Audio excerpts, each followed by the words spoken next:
All right, this is Bio 201. We're doing the Bio 111 review, and this covers chapters 2 and 3 in the textbook. This will most likely be a two-part video recorded thing just because of the content that's involved. And I will be skipping a little back and forth between chapters 2 and 3 just to maintain a certain sequence that I like. So be prepared to follow along with that as well. The first thing I want to do, however, is mention, and I'll project something on the board here in a moment, a type of question that I will be having on the exams. And while I get the video presentation thing set up here, it's something called a select all that apply question, which some of you may have heard of, some of you may not have. Those of you that have heard of it are probably dreading it. It's not that bad, but it does test your complete understanding of a particular topic. So for a select all that apply question, what that means is the more than one answer will be selected, whether it's on a Scantron if we do in-seat, or whether it's the multiple choice thing if we end up doing the exams online. So normally, most of the time on the multiple choice questions, you're used to having one answer selected, and occasionally all of the above are correct kind of a deal. The select all that apply question is like that, except that you actually will choose more than one answer as being correct. It could be two, it could be three, four, or perhaps all five of the answers. Now, one thing that I won't do is have only one correct answer on a select all that apply question. So I'm not going to be tricky in that sense and have it be like that. But a minimum of two answers will be correct in a select all that apply question, possibly three, four, or all five. And you'll recognize a select all that apply question because it will say in parentheses, select all that apply at the end of the question. And then you simply go through the answer choices and then pick the ones that you believe are the correct ones. And you'll have to select more than one correct answer. The other thing that I want to bring out, and this is on this PowerPoint thing here, is the style of question. We're going to be including a number of questions which largely are repeat the facts back, memorize certain things, and so forth. But we're also going to be including questions which will require you to take information from two or three different parts and then put it together to come up with a particular answer. And it's going to be more of an application situation. Here's what we have, you know, what can you deduce from what the question is asking, that kind of a thing. So to that end, I've got a little PowerPoint thing here, which is going to show originally three questions, which are typical for Bio 111. And then the fourth question is going to be a select all that apply and an application type question. So I've got them projected on the board here. I can see it as I'm presenting this, so hopefully you'll be able to see it as well. Perhaps what I'll do is just turn off one set of the lights here, dim the room just a little bit to make that stand out a little bit more. So on this particular PowerPoint thing, the first three questions are standard Bio 111 questions. What does something do? Where does something occur? And even in 201 and 202 later, there'll be questions like that as well on specific short answer type things. But then we're going to also advance beyond that to include application and analysis type questions. So for this one here, what is the function of the endoplasmic reticulum? And the choices are given there. And your answer here, now normally if I were in seat, I'd be asking for responses, but I can't do that here. So the answer is B, protein synthesis. That is what the rough ER does. And if you look at the rest of them, also think about the other cellular organelles and their functions. What is responsible for cell division? Primarily the nucleus, followed by cytokinesis and so forth. C, aerobic respiration, where does that occur? Mitochondria. Lipid synthesis, that would be the smooth ER, and glycolysis would be in the cytoplasm. So I'm also incorporating a little bit of Bio 111 review in this already. So for this one, the answer is B, protein synthesis, the function of the rough ER. So for the next question, again, a standard Bio 111 type question, processing, packaging, shipping of proteins is the function of, and give you a second to look at the choices, and that would be the Golgi complex. Okay, so we started with protein synthesis, now we're packaging and shipping. That's the Golgi complex, Golgi apparatus, whatever, either one of those words is fine. And as you look at the other choices, refresh your memory as to what these other organelles do, what the nucleus does, cytoskeleton, all of that. Now the third question here, another standard Bio 111 question, mitochondria are double membrane organelles that, and the answer here is synthesize ATP. That is the result of aerobic respiration. Also look at the rest of the choices and think about where carbohydrates and lipids are synthesized, where nucleic acids are produced, and where proteins are synthesized as well. So the first three questions here are simple. What does this do? Okay. Now the last question here is going to be typical of a certain number of questions that we'll ask in Bio 201. This would be in addition to the simple memorize this and what does this do and where is this found kind of a deal. So for this one, which organelles would you expect to find in large amounts in a stomach epithelial cell that is actively secreting digestive enzymes? And there you see, select all that apply. So this will tell you there's going to be a minimum of 2 answers that you will select and pick on when you actually take an exam if there's a question like this. So looking at this, this is going to incorporate a little bit of each of the 3 previous questions that we've just gone through. So first and foremost, you have to understand what the question is asking, okay, what it is you're looking for. So first off, which organelles? So thinking, okay, you're going to be thinking about organelles of the cell. So start thinking about what organelles a cell has, nucleus, rough ER, smooth ER, mitochondria, cytoskeleton, all of those things. And what would you find in large amounts or in large quantities? In other words, under what circumstances would you find a lot of a particular organelle? In a stomach epithelial cell. Now, if you have no clue what a stomach epithelial cell is, that's okay. You will in a few weeks. But the word cell is there. So it's going to be organelles in a cell. Actively secreting digestive enzymes. And in those 4 words is kind of the key thing to answering this question. Let's go to digestive enzymes. Now, if you don't know specifically any stomach digestive enzymes, that's okay. You should know that enzymes are what kind of molecule? Proteins. Where are proteins produced? Okay, so go there. Rough ER, choice B, is going to be one of your first answers. Then the next part of it, actively secreting. Actively, think energy, think activity. The cell is busy doing things. And secreting, in other words, leaving the cell and being sent to the outside of the cell. And so we've established enzymes, proteins are going to be produced in the rough ER, and by what process are they going to be secreted? Usually vesicular transport. And then the Golgi apparatus, D, is primarily involved in the packaging and processing, and it's also going to be the pathway for protein secretion from the cell. That is a typical pathway that is accomplished.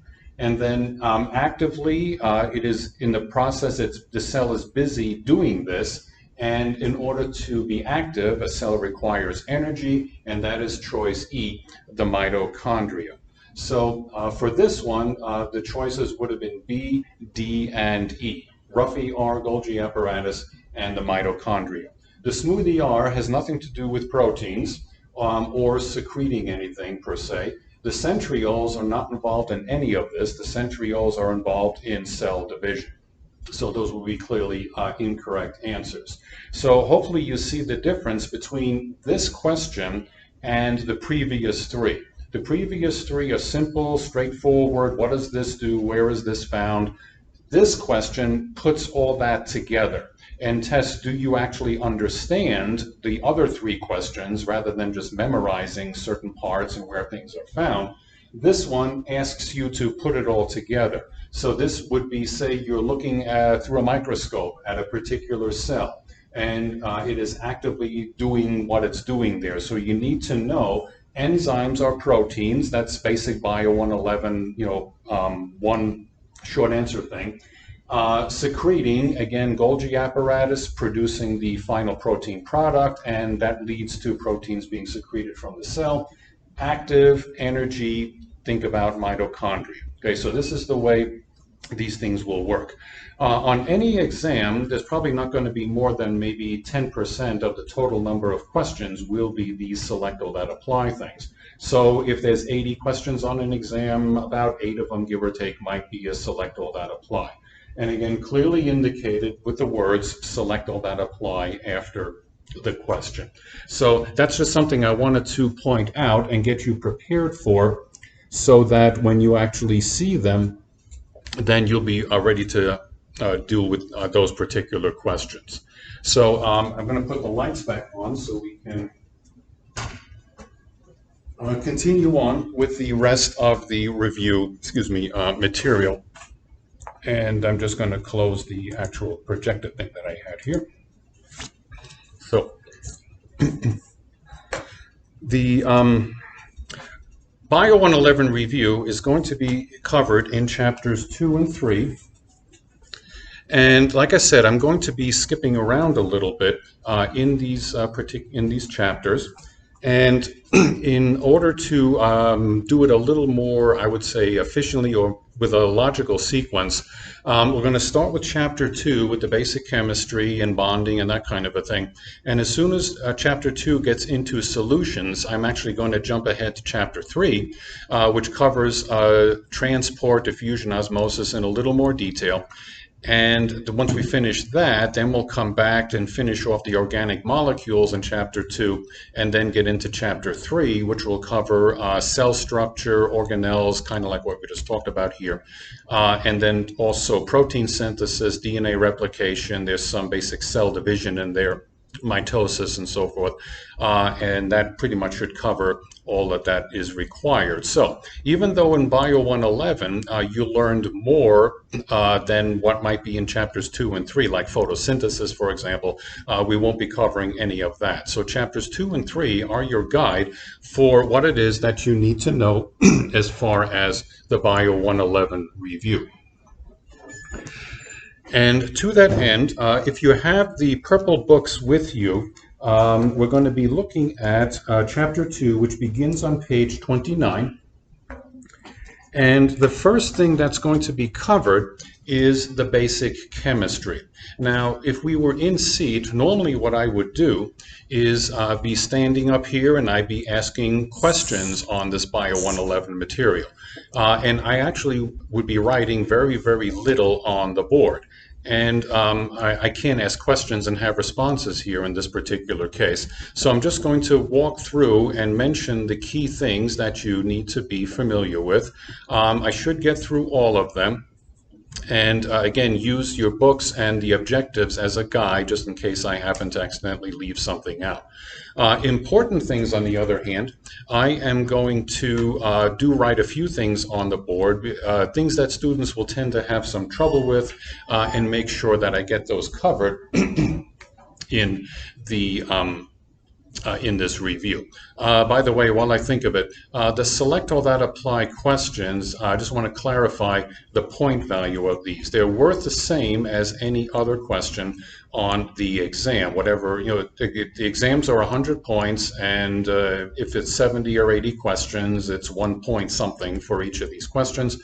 And the select all that apply questions are exactly the same. They're all or nothing, so you have to get them all correct. You got to get the right number of answers indicated in order to be marked correct. If you miss one, if you add an extra one that isn't part of the select all that apply, then it's going to be marked wrong. So in other words, there's no partial credit on a select all that apply question. It's an all or nothing thing. Okay, so to begin the review, Chapter 2, it starts talking about the basic atomic structure, which is what you did in Bio 111 as well. So the basic unit of all matter is the atom, and the atom has three parts. It has a nucleus, which contains protons and neutrons, and it has electrons, which are traditionally in a cloud around the outside of the thing. In this orbital network. So the nucleus containing the protons and the neutrons, and the important thing to remember there is that the number of protons in an atom dictates the atom's or the element's properties. And the number of protons is also known as the atomic number. On a periodic table, this would be the smaller number. Usually it's written in a larger font, either above or below the chemical symbol of the element that is there, and that dictates the number of protons. So for example, carbon has an atomic number of 6. And that is the number of protons that the element has, and then that 6 protons dictates the physical properties of the stuff we call carbon. If we go next door on the periodic table to nitrogen, that has an atomic number of 7, 1 extra proton, and that dictates the physical properties of nitrogen. Now, these two things in physical properties are very, very different.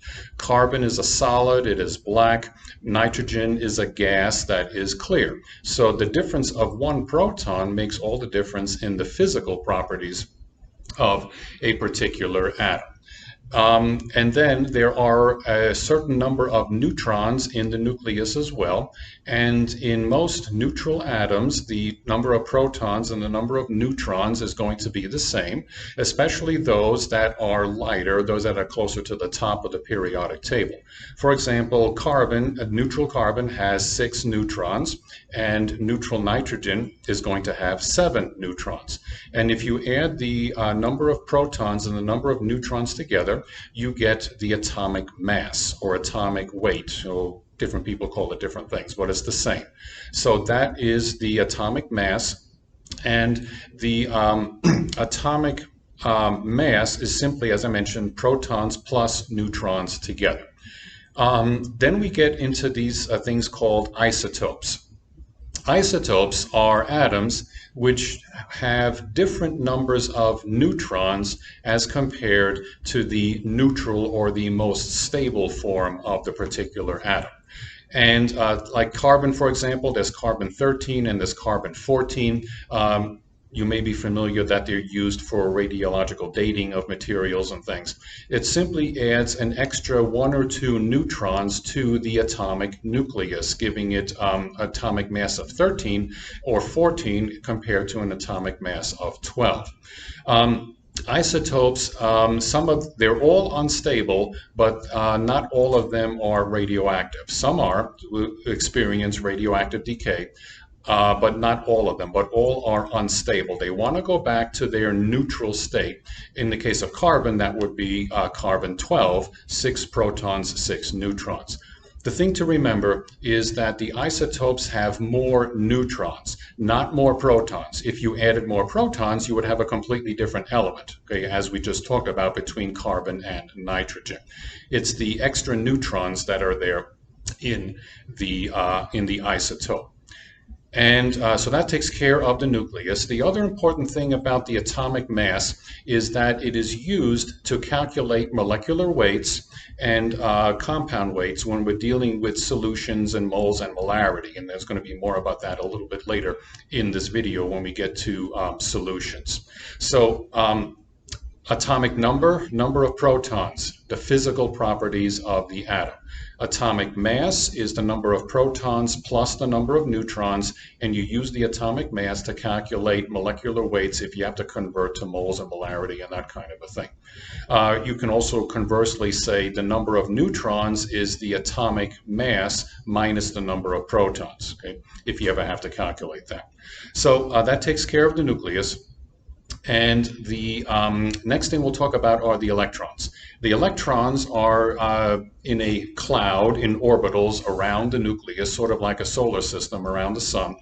And the total number of electrons, that's more for a chemistry class kind of a thing. Our focus is going to be the valence electrons, those that are in the outermost shell or the outermost orbital, the ones furthest away from the nucleus of the atom, because those electrons are involved in the bonding, in the chemical bonding of the atoms to another atom. And so that gives the definition of the electrons as a whole. The electrons determine the chemical properties of a particular atom. And specifically, the valence electrons are the ones that determine the chemical/bonding properties of a particular atom. And that will determine whether we have an ionic bond, whether we have a covalent bond, or a nonpolar or polar covalent bond, that kind of a thing. Protons, physical properties. Electrons, chemical properties or bonding properties. You can kind of use that interchangeably. So all of that is mentioned pretty quickly here in the first couple of pages, 28 and 29 in the book. Atomic structure, elements and isotopes, and so on. On the bottom of page 29 is a table, mentions the principal elements in the human body. You should be familiar with the macro elements that are in the human body, and by macro we don't mean size, we mean quantity, those that are the largest amounts in the human body. And also be familiar with the chemical symbols of the key elements that are in the human body. And by this point, hopefully most of you are familiar with some of the chemical symbols that are there. For example, carbon is the most prevalent compound in the body, and of course the chemical abbreviation is C. Then we have hydrogen.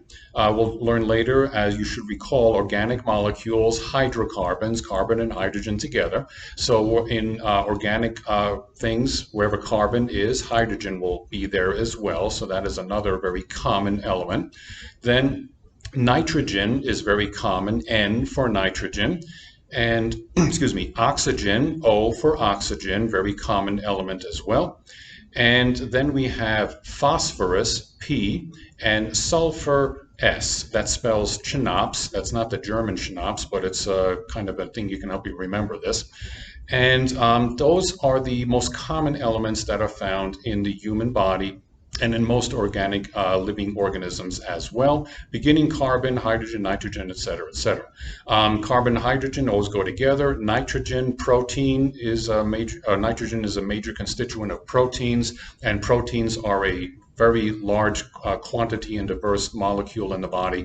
Oxygen is present, whether we're dealing with aerobic respiration or just as part of some other organic molecule. Phosphorus is part of DNA, nucleic acid, so we have a lot of that. Sulfur is in various things, in proteins and in other substances as well, so it's a major component also. And the abbreviations are simply the first letter of those particular substances. A lot of the other things that are in the body are sometimes called as the microconstituents, and these are anything from various ions, what we call minerals and things, to trace things which are found in very, very small amounts. One thing that I did mention, I think it was either in the intro or in the first lecture, is that in addition to learning a lot of anatomical terms and things, you're going to be learning a little bit of Latin as well. And I pointed out the inside back cover of the textbook has the Latin English translation thing there for prefixes, roots, suffixes, that kind of a thing. In that line, there are just two elements that I want to mention here real quick that have Latin origins, and one of those is sodium. Sodium is on the left-hand side, column 1 on the periodic table, but its abbreviation is Na. Now, Na does not stand for sodium. Sodium is what we call it in English, but the original designation for this element is natrium. So Na, hence natrium, the abbreviation is Na. K is potassium. Now, K does not stand for potassium, but the original designation is kalium. So K was the abbreviation used for what we call potassium. Now, some of you, either if you've worked in the field or maybe a family member, somebody has a medical thing going on, you may have heard the term hypernatremia or hyperkalemia. That hyper meaning high or above, natremia referring to natrium. So that's what? High sodium levels. Hyperkalemia would be high potassium levels. So a lot of the terminology, yes, it's Latin based, and some of the words, yes, can be this long. But if you know what the individual parts of it mean, then it's not hard to figure out at all what a physician or what somebody else might be talking about when it comes to various medical and anatomical terminology. So it's good to be familiar with those particular things. Okay, now in your book, if we flip over to page 30, there it's going to go into some detail about atomic weights, as I mentioned. Don't worry about half-lives or anything with radioisotopes, but as I mentioned, atomic weight, atomic mass is going to be used for determining moles and molarity when we get to solutions. And right there, it already talks about the mole on page 30.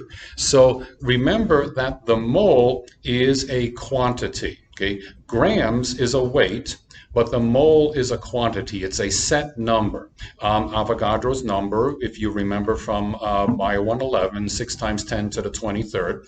And the analogy often used is that of a dozen, a set quantity. A dozen is always 12. Doesn't matter what it is, eggs, people, cars, chairs, airplanes, no matter what it is. If you have 12, you have a dozen. The mole is the same thing. If you have a mole of whatever, you have 6 times 10 to the 23rd pieces or particles of, or units of that particular thing. We use a mole often in chemistry to refer to atoms or ions or molecules or that kind of a thing. But you can have a mole of eggs, you could have a mole of chairs, you could have a mole of people or cars or whatever. Yes, it's a huge number, but it is still just a set number. And that doesn't change, no matter what unit or what substance it is that you're talking about. So that is the idea behind a mole. And when we get to the solutions later, we'll very quickly go through the basic calculations. I'll put the formulas on the board so you can see that as well. But it is already mentioned here on page 30. Then on page 31, it talks about electrons and energy levels in the valence shell, as I mentioned. With the electrons, especially those in the valence shell, dictate the bonding properties of the particular atom in question. On the other thing to mention real quick, this book, I don't believe, it doesn't really, but if you're worried about having to memorize orbitals, don't worry about that.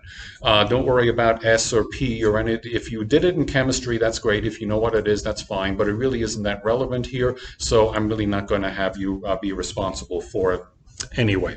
So only worry about the valence shell, and you don't have to consider much of anything else. Page 32 starts talking about chemical bonding, which is what we're going to get to here in a moment. And then that continues on to page 34. Your book has a definition thing going on there. Just to kind of clarify this, if there is any confusion, a compound is a substance that is typically held together with an ionic bond.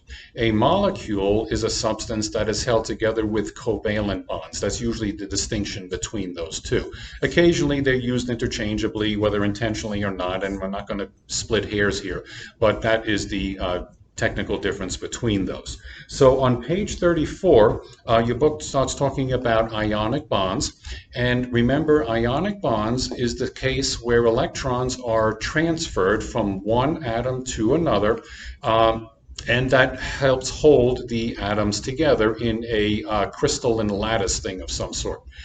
Sodium chloride, NaCl, ionic bond. Calcium chloride, same thing, ionic bonds. No matter what number of atoms are involved there, if there is a transfer of electrons from one valence shell to another, then that is an ionic bond. And the atom that loses the electron is going to become positively charged, be in a positively charged ion. So the word ion refers to an atom that has either fewer or more electrons than in its neutral state. It's as simple as that. And in the case of sodium chloride, sodium loses the electron and it becomes what's called a cation. It's a positively charged ion. Chlorine, on the other hand, gains that electron because of the transfer, and it becomes an anion if they are kept separate. If they are together, then of course it's the compound structure, sodium chloride. And in that particular case, the easiest one to visualize here, sodium has one electron in its outer valence shell. It would like to have 8 or none. So that's the octet rule. Having 8 electrons in the outer shell makes it happy. So all atoms would like to be happy, and in order to do that, they either have to gain or lose electrons with other atoms when they form these compounds and molecules. So if sodium has 1 electron in its outer shell, it is much easier to lose that electron rather than to get 7 more. So it happily donates the electron to chlorine, which has 7 electrons in its outer shell. And it's much easier for chlorine to get 1 than to lose 7. So that is a happy pairing there between sodium and chloride with the transfer of 1 electron over to chlorine. So that's an ionic bond, the electron transfer that occurs. Now, ionic bonds, compounds like sodium chloride, calcium chloride, what are called salts, when you put them in water, they dissociate very easily. The ionic bonds are relatively weak. So all you have to do is put the solid in water and it will ionize, it will dissociate. Those words are interchangeable, and separate into their respective ions. And this is the thing that leads to osmolarity, which I mentioned in the previous recording, because it's going to be part of the pre-labs that you're doing. I'll review that again here a little bit later. So, ionic compounds, relatively weak. When you put them in water, they dissolve. They will make solutions. This leads to molarity and that kind of a thing. The other type of bonds that we're dealing with are covalent bonds. Covalent bonds are electrons that are shared between atoms in the whole molecule, however many atoms there are. And covalent, the word co is like a sharing, combined kind of a thing, valent, referring to the valence shell. So instead of electrons transferring from one to another, they spend the time around the entire molecule, and they are shared by all of the component, or at least in the immediate area of the whatever atoms are making up that particular molecule. And this is mentioned on page 35 as us talking about the covalent bonds. And as I'm sure you remember, there are 2 types. There are the polar covalent bonds and the non-polar covalent bonds. Polar covalent bonds is the case where the electrons are shared unequally across a particular molecule or region thereof. And that has to do with the relative electronegativities of the atoms involved. The most electronegative atom is fluorine, but we don't do much with fluorine in the body, so we go to oxygen, which is right next door. Oxygen, for our purposes, is highly, highly electronegative. It craves electrons, and it pulls electrons toward it. So any molecule where oxygen is a part of it, and if it's going to be a covalently bonded thing, odds are it's going to be a polar covalent molecule. The electrons are going to be spending a little more time near the oxygen and less time around any other atom, which is going to be less electronegative than the oxygen is. Water is the best example of that, H2O. The electrons rather, are going to be spending less time around the hydrogens, making them a little bit on the positive side, and more time near the oxygen, giving that a little bit of a negative tendency to it. So a polar covalent molecule is going to have polarity in the sense of a positive region and a negative region because of that unequal sharing that takes place. A nonpolar covalent bond is where the electrons are equally shared around the entire molecule because the electronegativities are the same or very close between the atoms that are in question there. If we have a string of carbons all linked next to each other, like in a fatty acid, for example, that is going to be a nonpolar type of bond and molecule because carbons are all same electronegativity and the electrons are going to be shared equally across the carbons as well as all the hydrogens that will be around that as well. Other words to kind of associate with these things is hydrophilic and hydrophobic. Hydrophilic refers to polar covalently bound molecules. Hydrophobic refers to nonpolar covalent bond molecules. Philic means to like, and polar molecules which have polarity, those are going to be compatible with water, which is very polar. So these kind of molecules like water. Nonpolar molecules like lipids and fatty acids and things don't like water, phobic, to be afraid of. So they don't like water, hence they're termed hydrophobic. And the polar covalent bonds are mentioned, as I said, on page 35. Mentioned there. Be familiar or know that single, double, and triple covalent bonds exist, and they are simply indicated by a single line, 2 lines, or 3 lines. It's that simple. Then we have on page 36 talks about nonpolar and polar covalent bonds, which we just finished. So those are going to be the chemical bonds that we're going to be involved with. The other type of bond that we're going to talk about is the hydrogen bond. Now, the hydrogen bond is not a chemical bond, it is a physical force. It occurs when we have a negative portion of a molecule coming near a positive portion of another molecule, and then there's an attraction between the two. Sort of like north and south poles of magnets. When you bring them close enough together, you can feel the tug as they want to get near each other. Hydrogen bonds they're not magnetic, but they're using that as an analogy. So water is going to be, again, the best example for this. Water is very, very polar. On page 37, there is a little figure there indicating the hydrogen bonds that form between the water molecules. The hydrogen slightly positive, the oxygen slightly negative, and when they get into close proximity, there is an attractive force that occurs. By the way, back to covalent bonds for just a moment. Covalent bonds are stronger than ionic bonds because it requires enzymes typically to break those, unless you put them in extreme heat conditions or something. But that's the comparison of those two. Hydrogen bonds, on the other hand, by themselves are very, very weak, but collectively they are very, very strong. I use the analogy of Velcro to kind of describe hydrogen bonds. A single Velcro hook thing, whatever, is very, very weak. It takes almost nothing to pull the thing apart. But if you have a strap of Velcro, and it can be whatever grade, and you push it together, then it's going to take more force to pull that Velcro apart. The same thing is true with the hydrogen bonds. A single hydrogen bond is almost nothing, but multiple hydrogen bonds holding something together, very, very strong. And think about what molecules are held together with hydrogen bonds. Here again, I'd be asking questions to see how much you know. Your answers should be the DNA double helix, the complementary base pairing, that's hydrogen bonds holding the DNA molecule together. Proteins, remember your secondary, tertiary, and quaternary structure. Hydrogen bonds are involved in all of those to a greater or lesser extent in holding the protein molecules together.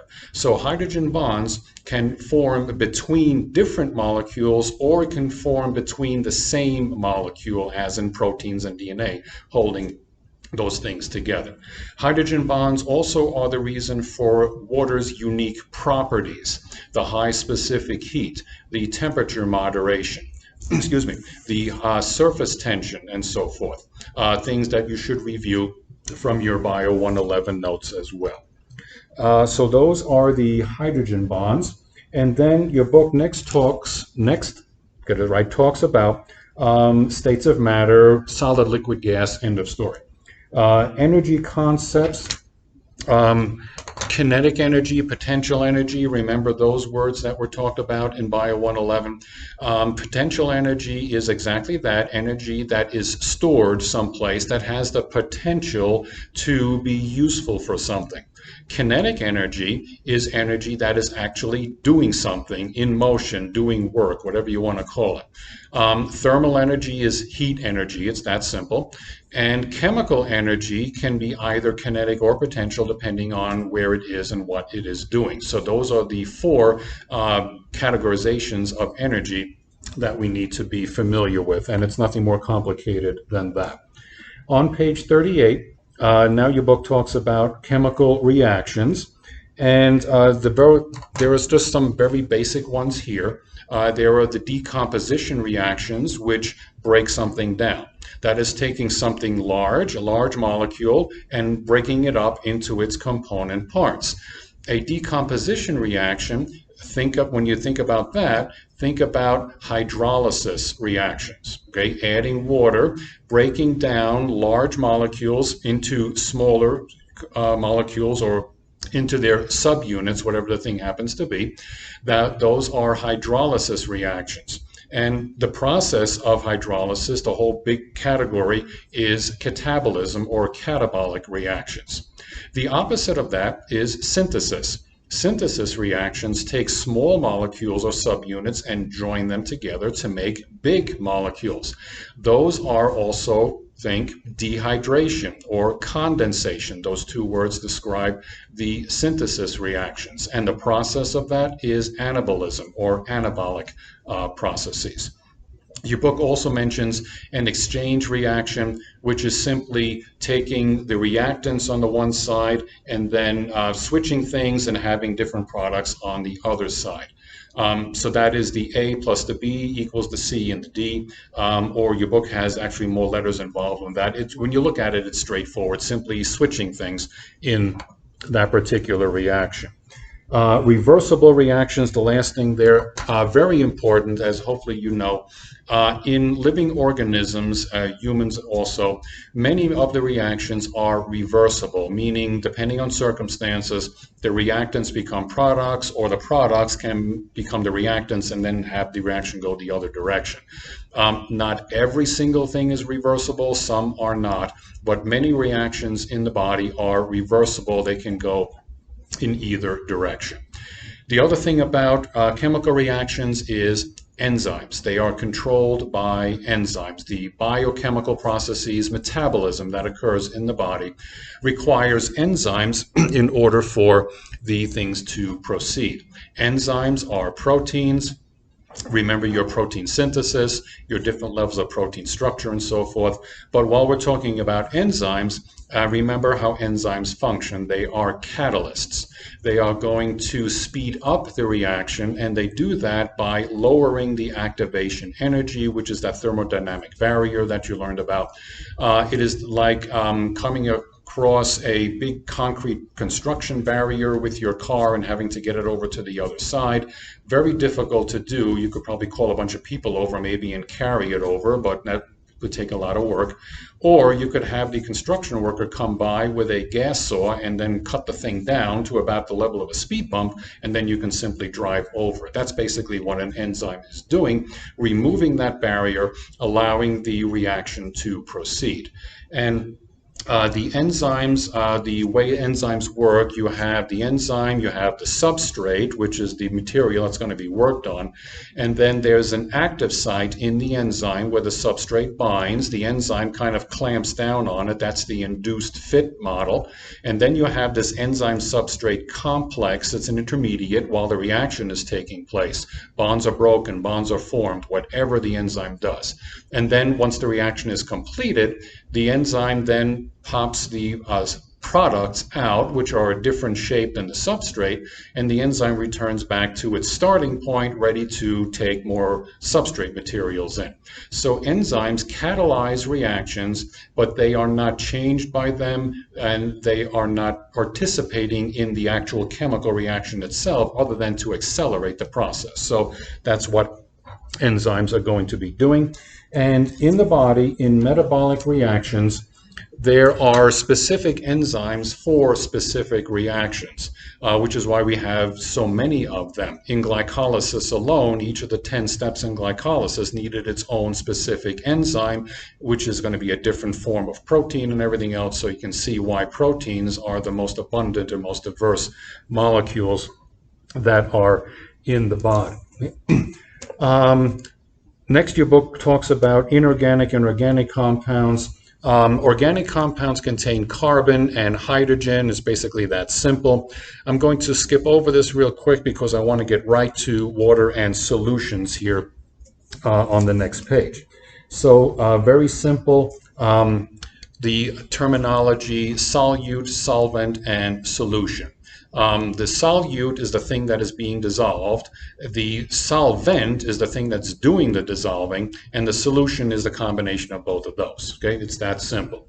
And for our purposes in this class, we're dealing with aqueous solutions. Aqueous means water-based, and that's pretty much a standard that we're going to be dealing with. So pretty much all the things we're going to be talking about when we're dealing with solutions will be aqueous solutions. And then on page 41, your book talks about aqueous solutions as well, and the dissociation and the ionization of solutes, especially ionic compounds in solution, is mentioned there again.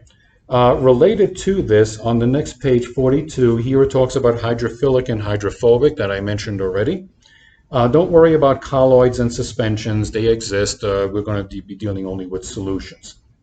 On the top of page 42 is a picture there of a beaker with sodium chloride in solution and how the water molecules go around each ion, that kind of a thing. We're going to go to the next page here real quick and talk about pH on page 43. pH, remember, is a measure of acidity or alkalinity in a particular solution. It has to do with the dissociation of water, H2O, into H plus OH minus, and whatever equilibrium exists between the water together and the individual components will determine what the pH is. And let me just write here real quick, pH. Regardless of any kind of question or whatever is mentioned with pH, it is the level of H plus ions that determines the pH of a solution. So if you ever get confused with either a problem or answering a theoretical question or something on pH, and step back and say to yourself, pH is the level of H or the concentration of H plus ions in a particular solution. Always follow the H plus. Once you do that, anything else that might be part of a particular question or problem will fall into place. So that is the key thing to remember about pH. The higher the concentration of H plus, the more acidic the solution is going to be, and the lower the pH number. So there's that inverse relationship to remember. High H plus concentration equals low pH number. That's not hashtag, that's a number symbol. So the pH of 1, which is very acidic, like what you have in your stomach, has a very low pH number of 1, but a very high H plus concentration. At the opposite end, we can simply switch these. A low H plus concentration equals a high pH number. At a pH of 14, which is at the other end, very, very alkaline, very low concentration of pH. By the way, if you had to worry about the logarithmic derivation of the pH number and everything else, don't worry about that here. Just know the pH scale between 0 and 14 and know the inverse relationship between the number and the concentration of the H plus ions. Also, remember the equation here. Okay. I know for you chemists this isn't a complete thing, but it's the simplified version which will make things clear. The equilibrium between the molecule of water and the H plus and the OH minus, remember the H plus is the thing you focus on, but since this is an equilibrium, if the H plus is high, the OH minus has to be low. If the H plus is low, the OH minus is high. So again, there is that relationship there as well to keep in mind. The other thing about pH to remember is that the pH scale 0 to 14, while the numbers are linear, the change in the concentration of the H plus ions is not. It is, exponential. So when we have a pH of 1, 2, 3, 4, something like that, just to use as an example, and if I start here at a pH of 3, if I have an H plus concentration of X, I'm going to be doing algebraic things here. If I go to a pH of 2, I'm going one pH number lower, which means the H plus concentration goes up. It doesn't double, it goes up by a factor of 10. So the pH concentration is 10 times higher at 2 than it is at 3. If I go all the way to 1, it's 100 times higher. So it's a factor of 10 that we are doing this. Excuse me. If I go to 4, now of course I'm going the other way. The H plus concentration is dropping, but it's still dropping by a factor of 10 as I go further. And if I were to go to 5, that would be 0.01x. Okay? So the inverse relationship between the concentration and the pH number, and then the tenfold difference between each of the pH values is what you need to be familiar with. High concentration, low pH number, low concentration H plus, high pH number. pH 7 is neutral, and that is where the H plus and the OH minus are in an equilibrium. Now, on the bottom of page 43 is the pH scale, and some things, substances at various pHs. Nothing you need to memorize, but do note the numbers that are down there on the bottom. The numbers pH 0 all the way to 14, and then below that are the the exponent things that talk about the H plus concentration. That thing you can ignore for the moment. Just focus on the pH value 0 to 14. And if you're interested in any of the substances there, you can look at those on the top. And in the text itself, there on the right-hand side, those bullet points, it talks about what's a neutral, what's acidic, and what's alkaline, and so forth. Okay? Now, on the next page, it talks a little more about acids and bases and so forth.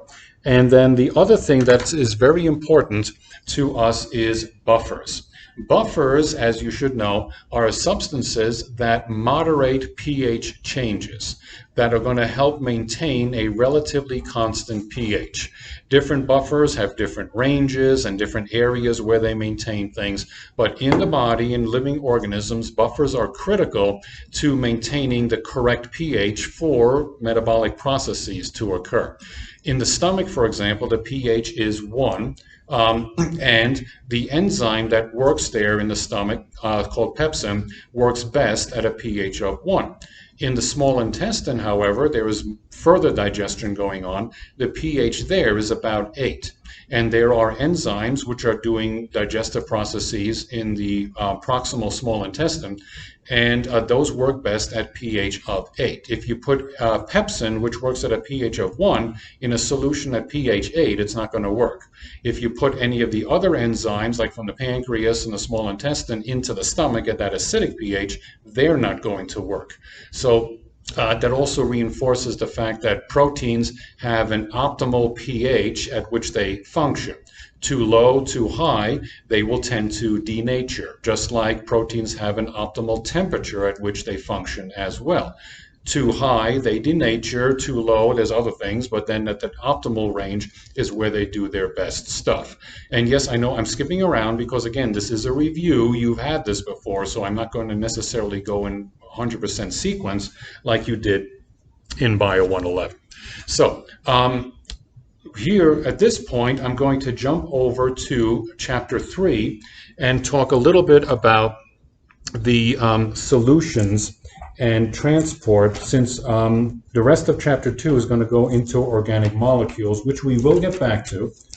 But I want to move ahead real quick to page 90 and 91, which is where transport begins, and it starts talking about diffusion, and we'll talk about active transport and so forth.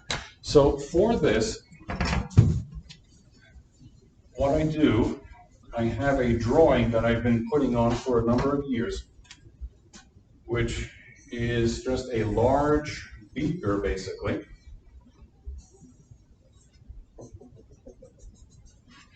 And the dotted line in the middle here represents a semi-permeable membrane. And I'm going to put here, I'm going to use a percent. Let's keep it simple.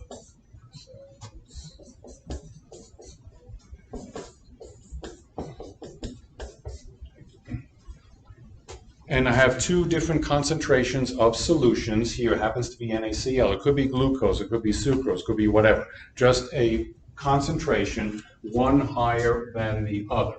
So remember, diffusion is the movement of solutes from one side to another across a semi-permeable membrane. It's from high concentration to low concentration. This is a passive process.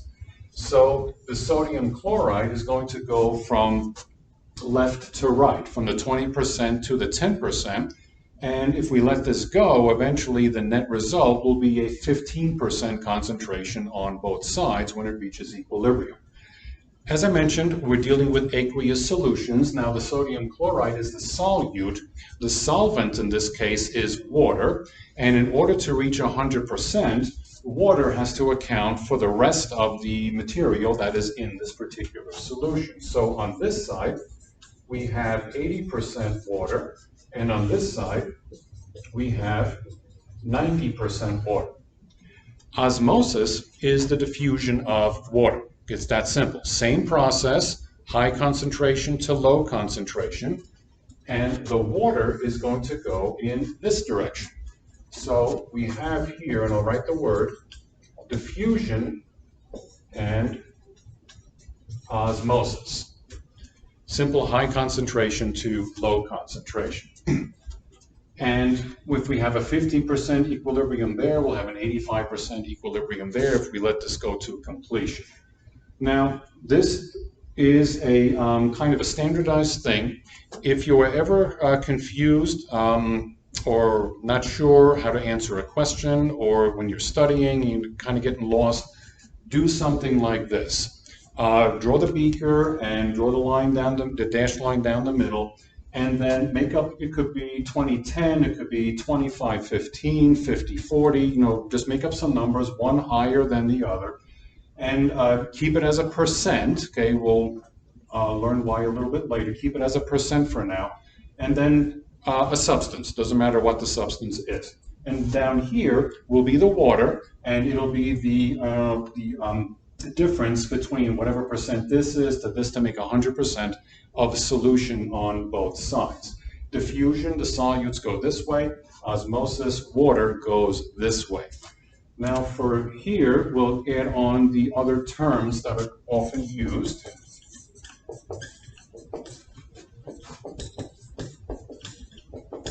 When we talk about hypertonic and hypotonic, we're always talking about one solution compared to another one.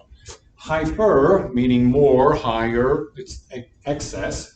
This solution here at 20% is more concentrated than this solution at 10%. So this solution is hypertonic to this solution. You can say it the other way. This solution is hypotonic to this solution. Okay? Now, this also brings home the point and the direction of osmosis, which way water goes. Water always goes from high concentration to low concentration. It's a passive process. However, in diffusion, solutes go hypertonic to hypotonic, but water goes the other way. Water goes hypotonic to hypertonic. There are fewer water molecules here than there are here. So the concentration gradient for water goes this way whenever we have an osmosis event taking place. And many times when we're dealing with movement of things in the body between cells and tissue fluid and that kind of a thing, yes, the movement of solutes is important in many cases, but the movement of water, osmosis, is equally, and sometimes if not more important, than the movement of the solutes. And we have to always remember that water goes opposite the solutes when we're talking about diffusion. So one thing you can always remember is that water flows from hypotonic to hypertonic. Okay? Draw this little thing, see where the molecules are more, where they're less, and give yourselves time, to work through this. If you do this during an exam or something, your time is a little limited. But during study, you can certainly spend some time and doing this. With this in mind, I want to talk about, two terms which you may or may not have heard in Bio 111. One is osmotic pressure, and the other one is hydrostatic pressure.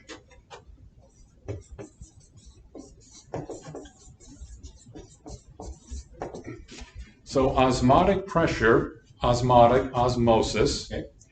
What this is, right here, first of all, this is concentration based. Okay. So we're dealing with things that are over there.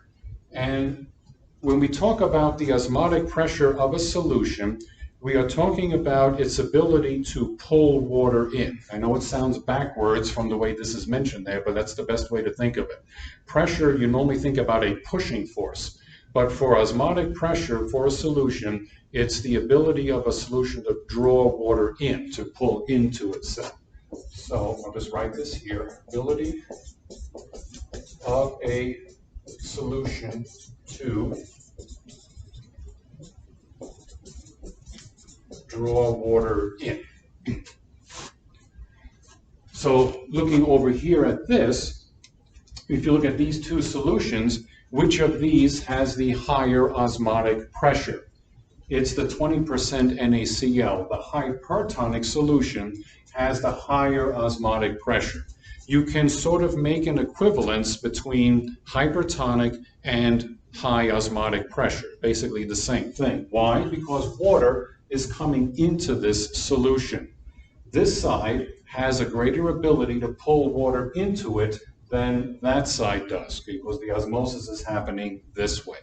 And it's concentration based on the relative concentrations of each of these components. The other force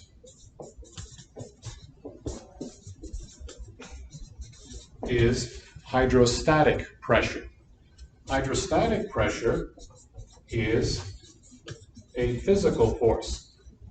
Concentration doesn't matter. This is a physical force. Think blood pressure, a hard pumping blood pressure in the body. And this, obviously, this is straightforward. This has the ability to push water and solutes out. Whichever side has the higher hydrostatic pressure is going to be able to push things out and through and into something else. In the body, these two forces are in an equilibrium in many places, specifically in the cardiovascular system, where we have the exchange of materials between the blood and the tissues and the cells that need materials and also need to get rid of materials. There is an equilibrium between these two that ensures that needed materials get out of the blood and into the tissues where the cells are, and then that the waste materials and other things can get out of that area back into the blood to eventually go to the kidneys and so forth. So in your book, this business of osmotic and hydrostatic pressure is shown on page 93 with that U-shaped tube thing that's there at the bottom. And it's similar to what I have on the board here with the beaker, although the beaker thing is a more general thing as well as, transport and diffusion and all of that. The one in the book here, the U-shaped thing, on the left shows an equilibrium state almost. And figure 2, you see the water level in the tube on the left has gone down. Osmosis has occurred and the level of the water on the right-hand side has gone up. There's a semi-permeable barrier down at the bottom of the U-shaped tube that is there. So that means since the water has gone from the left side to the right side is hypertonic. That had the higher osmotic pressure. It pulled the water in from the left side. the third one over there, it has that little weight, which is on the top of the solution there on the right side. That weight represents hydrostatic pressure, a physical force which can push things through away from it in the opposite direction. And in this particular case, the hydrostatic pressure has equaled the osmotic pressure of the solutions in that U-shaped tube, because it's back to where it was back there in figure 1. Okay? So that is the difference between the osmotic and the hydrostatic pressure. We'll get to osmolarity here in a moment, but on page 95 is the typical thing of the red blood cell or any cell placed in various solutions, hypertonic, isotonic, or hypertonic. So just look at that and review as you need to know what's going to happen to a particular cell if you place it in any one of the appropriate solutions. And you can again use this here as a reference point whenever you need to if you get confused or you're not sure which way things are going. Always remember where the hypertonic and hypotonic solution is, and then the hypertonic has less water, the hypotonic has more water, then the water will go along its concentration gradient. And in the picture here, you can follow the arrows. The arrows show clearly which way the materials are going. Okay, facilitated diffusion, we'll get to that in another time. So I had talked about osmolarity very quickly in a previous video, so let me just kind of recap a few things leading up to that, the whole business about concentration and moles and molarity and so forth. So I'm just going to I'll leave this up for a little bit, but I'll write over here the couple of things regarding solutions. So a percent solution is weight over volume, and the units that we typically use are grams per milliliter. And remember that percent is always based on 100. So if you are given any kind of a sample problem of a amount of solute and you're given the volume as 100 milliliters, then you already have the percent there for you, very easy to calculate. So for example, 5 grams of something in 100 milliliters, that's a 5% solution. Okay, very easy to do. The formula for this, if you have some weird numbers, is always going to be the grams divided by the milliliters times 100, that equals percent every single time. Let's see. A mole of something, remember a mole is a quantity that we talked about before. To calculate a mole, you simply take the gram weight, whatever grams you're given, and divide it by the molecular weight of the substance. Whether it's a compound, whether it's a molecule, really doesn't matter here. And you have to calculate the molecular weight. And you do that by adding up all the atomic weights of the atoms involved, and then how many of them you have, add that all up, and then you get the molecular weight. If you have a certain grams, then you divide it. That gives you the number of moles that you have of that particular substance. And lastly, molarity, which is a capital M. This equals moles per liter. So molarity is a measure of concentration, just like percent is a measure of concentration. The only difference is the units. Percent is grams per milliliter. Molarity rather, is moles per liter. Okay, so the units are different, but the solute per amount of solution is the same between the two. So it's a measure of concentration, just like percent is, just with different units. And osmolarity, OSM, is molarity times what I call the dissociation factor. You're not going to find that in any book. That's something I made up. So once you know the molarity, you simply have to know how many pieces a particular compound or substance breaks into or ionizes into when you put it in solution. And I covered that on a previous video. I had it on the smaller board with the sodium chloride, calcium chloride, glucose, and sucrose. So you can refer back to that for the way that this is done. It's a simple multiplication thing.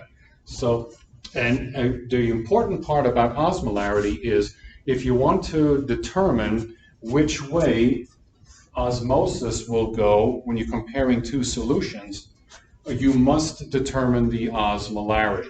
Even the percent, is kind of straightforward here, and I use the same solution on both sides. So this one is definitely hypertonic to this one. Sodium chloride splits into two parts, into two ions. So we have, two this side and two on this side for each compound piece that dissociates in there. But if you're comparing different solutions like sodium chloride and calcium chloride, and you're comparing different molarities and things like that, you must calculate the osmolarity of each one of those. If you're given molarity, you just have to multiply by the dissociation factor. If you're given grams and you have to calculate molarity first and all of that, then yeah, you got to go through that process. But to get osmolarity, you must know this first. And to get accuracy in terms of movement of water osmosis, you must determine the osmolarity. So any question that asks you to determine if one solution is hypertonic or so to the other solution, you must calculate osmolarity. If a question asks you which way will water move between one solution and another, you must determine osmolarity. Okay, there's no other way around it. The other thing, again, remember, you should know your basic metric conversions at this point. We're not going to go into a lot of detail, but the only thing that might come up is milli instead of the whole number. Millimolarity, milliosmolarity. That's a threefold difference between the two. Move the decimal point 3 places to the left or the right, depending on which direction you're going. Again, the thousandfold difference between them, basic metric conversion stuff. And your book talks about osmolarity on page 94 in connection with tonicity.